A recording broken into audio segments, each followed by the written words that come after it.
Mataas ang energy at bigay todo ang acting sa set ng teleseryeng Forevermore.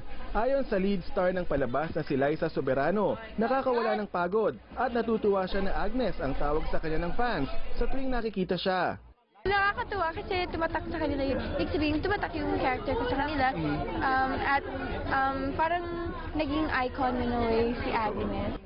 Malapit na rin sa isa't isa ang tambalan ni Liza at Enrique Hill. Mas nagiging malapit na sila ngayon. Lalo na at araw-araw halos silang magkasama sa taping ng Forevermore at shooting ng isang pelikula. I trust him a lot. Kasi nasasabi ko sa kanya yung mga nararamdaman ko. Para saan, parang kung ano nakita ko sa sarili ko, girl version siya. Masaya rin ang teen star na si Diego Loizaga sa kanyang papel bilang Jay na malapit ngayon kay Agnes. Marami man ang nagseselo sa papel ni Jay sa buhay ni Agnes.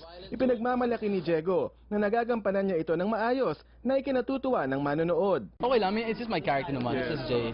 So kung may magalit, at least alam ko effective yung...